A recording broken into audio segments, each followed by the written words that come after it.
ஓம் நம சிவாய. பாலும் தெளிதேனும் பாகும் பருப்பும் இவை நான்கும் கலந்துனக்கு நான் தருவேன். கோலம் செய் துங்கக் கரிமுகத்து தூமணியே நீ எனக்கு சங்கத்தமிழ் மூன்றும் தாம். அரண்நாமமாயிரத்தில் சிவபெருமான் எல்லாரையும் கவரக்கூடியவர், சர்வ வசங்கரன் அப்படிங்கிறத பார்த்தோம். அடுத்த 582வது திருநாமம் ஓம் வம்சாய நமஹா அப்படின்னு சொல்லியிருக்கு. இதோட பொருள் என்ன அப்படின்னா, வம்சி வம்சி அப்படின்னு சொல்கிறோம் இல்லையா, அதில் அதோட பொருள் புல்லாங்குழல் அப்படின்னு அர்த்தம். புல்லாங்குழலாக இருப்பவர் அப்படின்னு.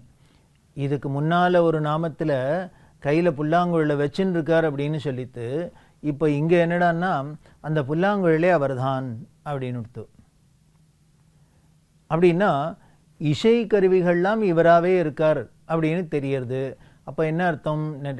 இசை வடிவாக அவர் இருக்கார்னு அர்த்தம். அப்பர் சுவாமிகள் சொல்றாப்புல, ஓசை ஒலியலாம் ஆளாய் நீயே, உலகுக்குருவனாய் நின்றாய் நீயே, பேசப் பெரிதும் இனியாய் நீயே அப்படிங்கிறாரே. அந்த நாத தனுமனிஷம் தியாக பிரம்மம் அப்படி தானே சொல்லியிருக்கார். அதனால் அந்த இசை வடிவமாகவே இவர் இருக்கிறதுனால அந்த இசைக்கருவியும் இவராக தான் இருக்கார் அப்படின்னு. அப்படி இருக்கிறதுனால தான் போல இருக்கு நமது முன்னோர்கள்லாம் ஆயுத பூஜை அன்னைக்கு எல்லாத்தையும் வச்சு பூஜை பண்ணுறார். முன்னாலே சொன்னோம், கருவிகளாகவும் அவர் தான் இருக்கார் அப்படிங்கிறதுனால தான் அதை நாம் எப்படி வழிபடுறோம் அப்படின்னு. அப்போ இசைக்கருவியாக அவர் இருக்கார் அப்படின்னா, இன்னிசையை போல இனிமையான சுகத்தை தரக்கூடியவர் அப்படின்னு இதுக்கு பொருள். இப்போ புல்லாங்குழலை வச்சுட்டு கையில் வச்சுட்டு நாம் இனிமையான பாட்டு வாசித்தோம் அப்படின்னா அதை கேட்குறவாளுக்கு என்ன பண்ணுறது அப்படின்னார். அது வாசிக்கிறவருக்கும் சரி கேட்குறவாளுக்கும் சரி, இசையில் என்ன அப்படின்னார், பாடுறவாளுக்கும் சரி கேட்குறவாளுக்கும் சரி, தன்னை மறந்து ஒரு சுஸ்வரமான இன்னிசையாக இருந்துன்னா தன்னை மறந்து ஏதோ ஒரு உலகத்துக்கு நாம் போயிடுறோம். இந்த உலகத்தை மறக்க அடிக்கிறாப்புல நம்மளை அது மயக்கிறது அப்படின்னா அந்த இசையில் அப்போ என்ன கிடைக்கிறது நமக்குன்னர், எல்லாத்தையும் மறந்து ஒரு சுகம் கிடைக்கிறது, ஆனந்தம் கிடைக்கிறது. அப்போ எல்லாருக்குமே இந்த சுகம் ஆனந்தத்துக்கு தானே ஆசைப்படுறோம். அப்படி அந்த ஆனந்தத்தை சுகத்தை தரக்கூடிய அந்த ஆனந்தமே வடிவாக யார் இருக்கார்? பரம்பொருளான சிவபெருமான் இருக்கிறதுனால தான் இசை கருவியாகவும் அவரே இருக்கார், அந்த இசைக்கருவியை கையில் வச்சுருக்கிறாரும் அவரே இருக்கார் அப்படின்னு சொல்லியிருக்கு. இதுக்கு ஏத்தாப்பிலே 583வது திருநாமம் என்ன சொல்கிறது அப்படின்னா, ஓம் வம்சநாதாய நமஹா அப்படின்னு இருக்கு. வம்சநாதம் அப்படின்னா, வம்சம்னா புல்லாங்குழல் அப்படின்னா, வம்சநாதம்னா புல்லாங்குழல்லேருந்து வரக்கூடிய இனிமையான நாதமயமாக இருக்கக்கூடியவர் அப்படின்னு. அந்த ஒலியாவும் அவரே இருக்கார் அப்படின்னு. இப்படி அவர் எல்லா வடிவத்திலையும் இருக்கார். வேத ஒளி வடிவத்தில் இருக்கார், நாத ஒலி வடிவத்தில் இருக்கார். அம்பாளை பற்றி சொல்கிறதே நாம் பேச்சுங்கிறோம், அது எப்படி இருக்குன்னு பரா பஷ்யந்தி மத்தியமா வைகரி அப்படின்னு எப்படியெல்லாம் மூலாதாரத்திலேருந்து கிளம்பி அது வார்த்தைகளாக வெளியில் வருது அப்படின்னு நமக்கு விவரிக்கப்பட்டிருக்கு இல்லையா. அதைத்தான் இங்கே நமக்கு விளக்கமாக இந்த இசை கருவிகள் மூலியமாக சொல்லி அதில் வர நாத ஒலி வடிவமாகவும் அவரே இருக்கார் அப்படின்னு சொல்கிறது. அப்படி இவர் இருக்கிறதுனால தான் நமக்கு அந்த தெய்வீக இசை அப்படின்னு நமக்கு வழிபாட்டில் இந்த இசைங்கிறது ஒரு பிரிக்க முடியாத அங்கமானா இருக்குது. காரணம் என்ன அப்படின்னா, அதுவும் இறைவன்கிட்ட கொண்டு நம்மளை சேர்க்கக்கூடிய ஒரு வழி தான். அதுவும் இனிமையான வழி, எளிமையான வழி, அதனால தான் அப்படின்னு. அப்படி இவர் எப்படி இவரோட இசை இருக்கும் அப்படின்னா, இவரோட இந்த ஒலி இருக்கும், இவரோட நாதம் எப்படி இருக்கும் அப்படிங்கிறது இதை தெரிஞ்சுக்கணும்னு ஒரு பக்திக்கு ஆசை வந்து தான். மயூரபுரி அப்படிங்கிற ஒரு ஊரில் வேத்திரவதி அப்படின்னு ஒரு பக்தை. இந்த பக்தை ருத்ரகணிகை அப்படின்னு சொல்லக்கூடிய தேவதாசி வகுப்பை சேர்ந்தவா, அந்த குலத்தில் பிறந்தவா. பொதுவாகவே அந்த குலத்துக்கு இசைக்குன்னே, இன்னும் சொல்லப்போனால் கலைகளுக்குன்னே ஒரு குலமாகவே இருந்திருக்கு. நாட்டிய கலையாக இருக்கட்டும், இசைக்கலையாக இருக்கட்டும், இன்னும் வாத்தியங்களில் இன்னும் வீணை புல்லாங்குழல் இப்படிலாம் சொல்லக்கூடிய கலைகளாக இருக்கட்டும், எல்லாத்துலேயும் அவர்கள் தங்களோட வாழ்க்கை முழுக்களும் அதுக்கே அர்ப்பணித்து அந்த கலைகள்லாம் ரொம்ப பெருசாக வளர்த்துருக்கா. இப்படி உலகமே கொண்டாடுறாப்புல இசையெல்லாம் நம்மளோட பாரதிய இசை இருக்குது அப்படின்னா அதுக்கு காரணம் இப்படி ஒரு குலமே தங்களை அர்ப்பணிச்சுண்டு இதுக்கெல்லாம் பண்ணினத்தினால தான், தியாகம் பண்ணி பண்ணினத்தினால தான். அப்படி தான் இந்த வேத்திரவதி அந்த குலத்தில் பிறந்ததுனால அந்த குலத்துக்கு ஏற்றாப்புல வீட்டில் எப்போ பாரு இசை தானே கேட்டுருக்கா. அது எப்படி கேட்டுருந்தா, வெறும் இசையை மட்டும் கேட்கலையாம், பக்தியோடு சேர்ந்து இருந்தது. அது காரணம் என்ன அப்படின்னா, இவர்கள் கோவில்லையே அவர்களுக்கு வேலையாக இருக்கிறதுனால தினம் கோவிலுக்கு போகிறது, கோவிலுக்கு போய் அங்கே பெருக்கி மொழிகி கோலம் எல்லாம் போட்டு பூவெல்லாம் பறித்து கொடுத்து சாமிக்கு பூஜைக்கு என்னெல்லாம் பண்ணுறதோ இதெல்லாம் பண்ணிவிட்டு அதுக்கு மேலே அந்த வழிபாட்டில் இருக்கக்கூடிய கீதம் ஸ்ராவயாமி, நாட்டியம் தரிசயாமி எல்லாம் நமக்கு பூஜை பண்ணுறதே வருது இல்லையா. அப்படி 16 விதமான உபச்சாரம், 64 விதமான உபச்சாரம் இப்படிலாம் சொல்லியிருக்கு. உடனே அதில் பாடுறது ஆடுறது இதெல்லாம் பண்ணின்னு இருக்கா. இப்படி பண்ணி பண்ணி அந்த வாழ்க்கையே அப்படியே சின்ன வயசுலேருந்து இப்படியே வளர்ந்துருக்கு. அப்படி இருக்கிறதே எல்லாரும் இசையை பற்றி சொல்லி எல்லாம்னா இது இப்படி தன்னை மறந்து அனுபவிக்கிறாப்புல இந்த இசை இருக்குது. இது எங்கேருந்து வந்து சிவபெருமான்கிட்டேருந்து வந்தது. இதை யாருக்கு முதல்ல உபதேசம் பண்ணார் அப்படின்னா, நந்திக்கு உபதேசம் பண்ணினார். இந்த சங்கீதத்தை கைலாயத்தில் உட்காந்துட்டு நந்திக்கு கொடுத்தாருன்னு இந்த குழந்தை வேத்திரவதி கேட்குறா. அவளுக்கு சொல்லப்பட்டிருக்கு. அது மட்டும் இல்லை, நந்திக்கு சொல்லி நந்தி உடனே நாரதர், பிருங்கி முதலான முனிவர்களுக்கெல்லாம் இதை உபதேசம் பண்ணி அவர்கள் மூலியமாக தான் இன்று வரைக்கும் உலகத்தில் இந்த கலைகள்லாம் பரவி இருக்கு. அதுவும் இந்த இசை பரவி இருக்கு, சங்கீதம்.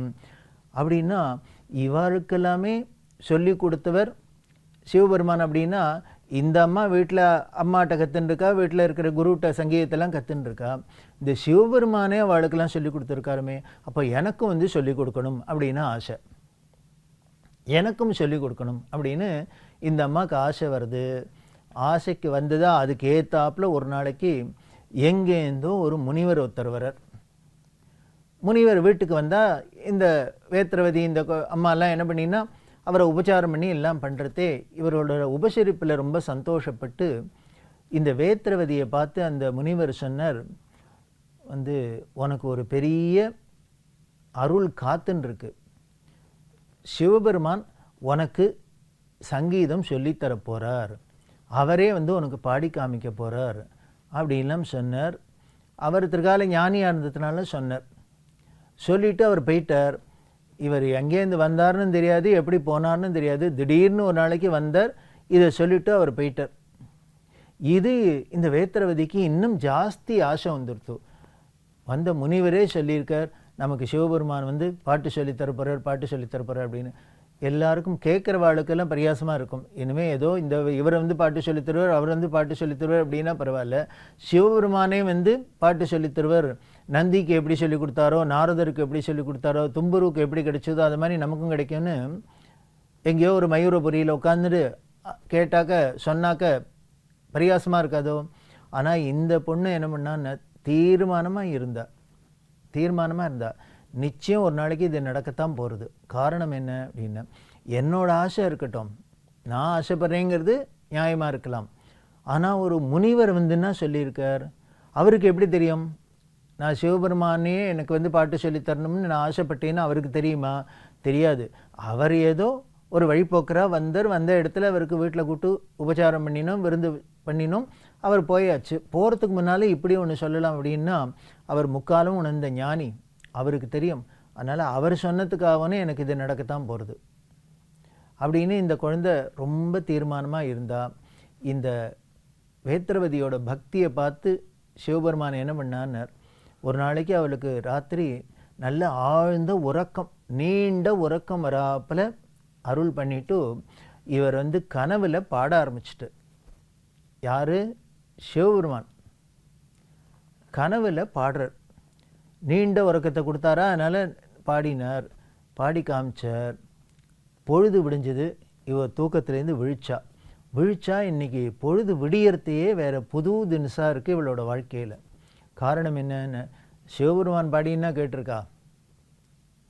நாமெல்லாம் போய் கோயிலில் பாடுறத சிவபெருமான் கேட்குறார். ஆனால் இந்த வேத்திரவதிக்கு சிவபெருமான் பாடி அவள் கேட்குறாப்புல இருக்குன்னா என்ன ஒரு கொடுப்பினை. அப்படி ஒரு பாக்கியம். அது காரணம் என்ன? பக்தி. பொழுது விடிஞ்சது, இவ ஏந்துண்டு தினம் இவ கோவிலுக்கு போகிறா, கோவிலில் பாடி எல்லாம் பண்ணுறா இல்லையா, பூஜையெல்லாம் பண்ணி பாடுறா இல்லையா.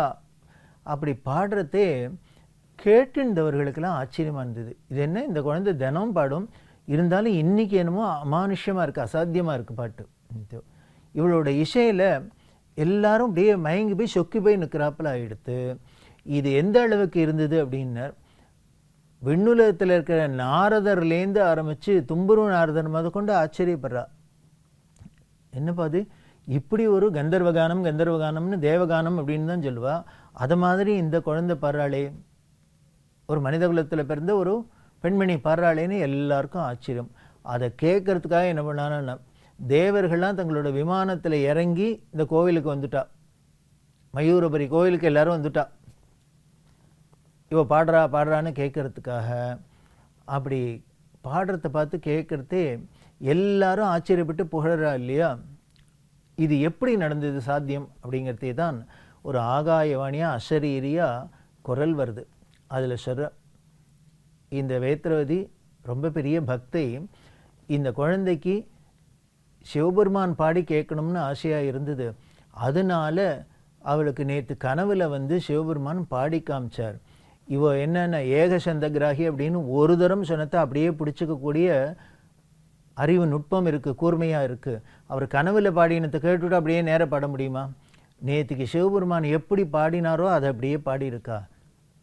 அவர் ஒரு தரம் பாடி காமிச்சதே இந்த குழந்தை பிடிச்சுன்னுட்டா அப்படின்னு சொல்லி, இது பெரிய பரம பக்தை, இதோட பாட்டை கேட்கறது ரொம்ப பெரிய விஷயம், எல்லாருக்கும் கொடுப்பனே அப்படின்லாம் சொல்லி எல்லாம் அந்த அசரீரி சொல்லித்து. இதை கேட்ட எல்லாருக்கும் ஆச்சரியமாக போயிடுது.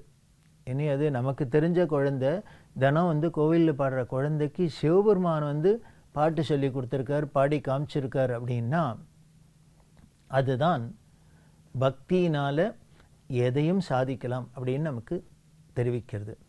இது எதுக்கு சொல்ல வந்தேன் அப்படின்னா, இவர் புல்லாங்குழலாகவும் இருக்கார், புல்லாங்குழலில் வர இசையாகவும் இருக்கார், அந்த இசையை சொல்லித்தரக்கூடியவராகவும் இருக்கார், அருளக்கூடியவராகவும் இருக்கார் அப்படின்னு தெரியுது. அதனால தான் இவருக்கு இது மாதிரி திருநாமம்லாம் சொல்லியிருக்கு அப்படின்னு. அதில் பார்த்தா ரொம்ப ஆச்சரியமாக உமையோட கூடி அவர்